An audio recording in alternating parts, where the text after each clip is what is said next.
Hello, and welcome to this week's episode of The Hard Choice, Simple Steps for Showing Up. My name is Brad Draper. I got a good one for you guys today. I had a rather unique experience yesterday that I want to chat with you about. But before that, share this thing. That is the only way this show grows. It's actually spanned the entire world, believe it or not, and that is thanks to you. So I'm grateful for you. I'm grateful you've taken your time, your precious, highly valuable time, to listen to this episode. Leave me a review on iTunes, Spotify, wherever you listen to it. I am truly grateful for those messages, for those reviews. They help me curate what it is that I do. So I'm grateful for that. And then finally, on to this week's topic. I'm going to take you back several months. I had met a sommelier quite a little while ago, I guess not too long ago, 7 or 8 months ago. And I was blessed to taste his grape juice. Now, he's a sommelier that doesn't go all the way to wine. For those that don't know what a sommelier is, they are a wine master. But more so than just somebody that's really good at tasting wines, they are beyond that. They can pick out the individual pieces and nuances of the wine. Sommeliers also do this with grape juice. Now, I know what you're thinking. People really do this with grape juice? Because what's probably going through your mind right now is Welch's grape juice at the grocery store. I'm talking about something far more substantial than this. This sommelier has been practicing making grape juice for over 30 years, and he has over 80 different types of grapes in his vineyard. Think about that. I didn't know there was over 80 grapes. I could have surmised there was and wouldn't be surprised, but there's way more than that, in fact. But he has over 80 in his personal vineyard that is in his backyard. So it's not a massive commercial vineyard. It's just a private thing. He makes about 1,300 bottles a year. So super, super small. And he does it with his family as a hobby. And I tasted his grape juice once upon a time. And I told him, when the season of picking comes, I would love to come help you. You've blessed me with your gift. You've blessed me with a few bottles of extremely invaluable, in fact, because he's never sold a bottle in 30 years. But it's worth, if it were to ever be sold, would be astronomical by way of a bottle of grape juice. And I told him, I would love to come help you. And I'm sure he gets that from so many people. Anybody that tastes his grape juice, they want to help in any way possible because he blessed us with his gift. We will bless him with our time. I'm sure he hears that all the time. And this past weekend, it came up the first weekend of October, and I vaguely remember him telling me that the first weekend in October is when picking season starts. And so I got to Saturday this last weekend from when I'm recording this, and I remembered this conversation. So I texted him kind of late into the evening on Saturday and said, I think I remember you telling me this was picking season. And he fired back with yes. And I said, well, I'd love to come help. Keep in mind, it was not on my schedule, but I told my wife I made a commitment. I will honor my commitment. I told him I'll help. I will come help. And he said, I'd love your help for any amount of time you're willing to donate it. You're always welcome to come help us. So yesterday, I drove down about 45 minutes from my house to help him destem. I didn't know what I was going to do at the time. Destem grapes, which is probably the most arduous part of all of grape juice making.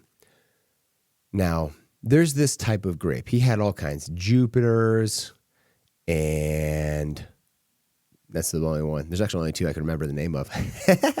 We were picking these white grape juice, or these light grapes. At first, they come off fairly easy.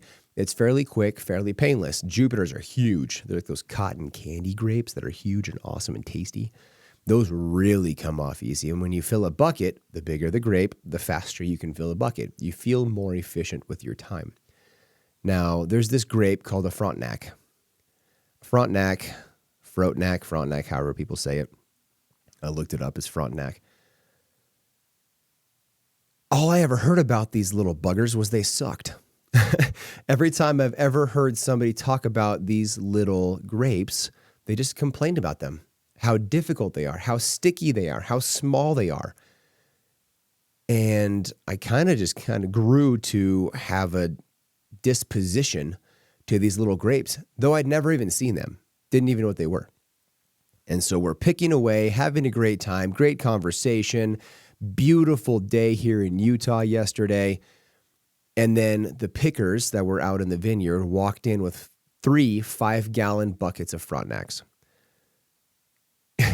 And everyone, somewhat in a playful manner, tongue-in-cheek manner, but still somewhat serious, complained. You were our best friend until now. We loved you until this very moment. How can you do this to us? And every person complained. Keep in mind, every time I've ever heard anyone talk about, at least from this group, talk about the making of grape juice, they would mention these Frontenacs. But they didn't call them Frontenacs. They called them freaking Frontenacs. And they brought these 3 5-gallon buckets in, and everybody complained. Now here's me joyfully picking away, plucking away, destemming away, having a good time. I have no idea what I'm doing. This is my first time ever depulking, destemming mass thousands and tens of thousands, millions of grapes. And I don't know any different. And I quickly noticed that everyone in the group was putting off doing these freaking Frontenacs. They were doing everything else but those. And I said, well, if you guys hate them, they have to get done. I'll do them. I'll start them. I don't know any different. I'm completely naive and a total neophyte in all of this. So I'm happy to get it done. They said, no, don't worry about it. We'll all tackle them together later. We'll put them off. Well, if you know anything about me, I don't like putting things off. I'm not a procrastinator. In fact, the things I want to do least, I try and do first to get it done. So I grabbed the bucket of Frontenacs and started plucking away. And what did I learn?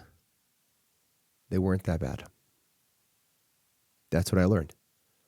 They weren't a big deal. Yeah, they're a little smaller. Yeah, they take a little longer, but the job is still exactly the same. You're still just plucking away grapes off of stems and throwing them in a bucket. In fact, if I didn't know any different, I would have just marked them as another grape to pluck, because in fact, they are just another grape to pluck. And I didn't find them arduous at all. But everybody in this group built so much energy up around these little freaking Frontenacs that they grew to have somewhat of a disposition, almost hatred towards them. Their face changed, their demeanor changed, their energy changed the moment these little grapes entered into the room. Here's the thing about Frontenacs. They add an impeccable taste to a dark grape juice. An unmistakable taste that makes it so sweet, so amazing, so tasty. And one of the people picking mentioned, we slave through these because we love what they bring us all year round. They bring us such amazing tasting grape juice throughout the whole year that we're willing to endure the pain. They labeled it as pain, by the way. They chose that this was painful. It doesn't have to be painful. It can actually be pleasurable. It depends on your mindset. It depends on the lens in which you view the task at hand. Do you choose it to be painful, arduous, suffering? Or do you find joy in the journey? The choice is yours. Things can be a little bit monotonous, time-consuming. And then I finally asked them, why do these little freaking Frontenacs suck so bad? What is the deal? They said, well, they don't go as fast as the big ones. When you get a bucket of them, it takes a long time to go through that bucket. You feel more efficient when you have the big ones, but these little ones just take so much time. And I sat back and laughed and kind of thought about the fact that there's only 3 5-gallon buckets of these things, but there's dozens, if not hundreds of buckets of the other ones. By way of time consumption, those Frontenacs are actually less time than the big ones. You just feel like you're moving faster. It's a mindset. It's a choice. And then when you think about it in that aspect, get them done quickly, and everything else is a breeze. How often do you do the little thing or the hardest things first? The cold plunges, the workouts, that call you don't want to make, that email you don't want to write. These things that you choose are to be hard, how often do you put them off? And then secondly, in accordance to all this, the power of naivety, the power of being a neophyte. You see, I was so naive in this grape picking that I would have known no difference. It was just picking grapes to me. I didn't have past history on doing these for years after year after year after year. I just knew that it was just picking grapes. And so often in life, us entrepreneurs, we tackle things totally naive. We go into it, we just keep on keeping on. We just keep on doing what we know we need to do. We just keep putting one foot forward. And so often I would bet that if you were asked, would you do it again with today's mindset on how difficult it was, would you have still done it? If you're completely honest with yourself, the chances are probably bigger than not, you wouldn't have done it. If you knew how difficult it was about to be, you probably wouldn't have done it. But there's power in naivety. So often we want to gather all this knowledge about a topic before we jump in. One, that's procrastination at its best. Perfection is the ultimate procrastinator. And two, you speed up so much faster.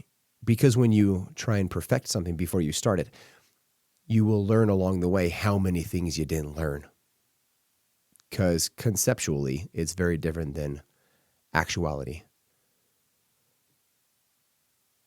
And we move forward with urgency when we're naive, figuring it out along the way, building the plane as it's falling, building the parachute after you jumped off the bridge. There is so much power to just moving forward, regardless of if you know what to do or not. I later learned there was a much faster way to pick grapes. It was actually my last bucket with the Jupiters, the larger grapes. And I watched people and paid attention to people. But before that, I kind of just sat down and plucked. Well, that just sitting down and plucked made me supremely faster than everybody else with the Frontenacs. The one that was least educated was the quickest because I didn't put all this negative energy into it. I was simply doing what needed to be done. And I have heavily pondered that over the last, however long it's been, 12 hours since I did it, 18 hours maybe, and how important it is to just move forward. Just do the task at hand. Do the hardest task first. Get those priorities straight. And not worry about the freaking Frontenacs. Just get them done. And the power of naivety. How much faster you will move by simply just going versus sitting around trying to become as educated as possible. I would bet that if I gave credence to what they were saying before I started picking those freaking Frontenacs and I followed their tricks with the larger grapes, I probably would have been pretty slow and pretty frustrated. But because I just started picking the best way I could figure out how, it made no difference if I was doing big ones or little ones. It was simply just picking. That is what I have for you. I'm grateful for you. Share this thing as I shared before or mentioned before. And until next week, like this thing, subscribe to it, download it for future listenings. I love you guys. Bye.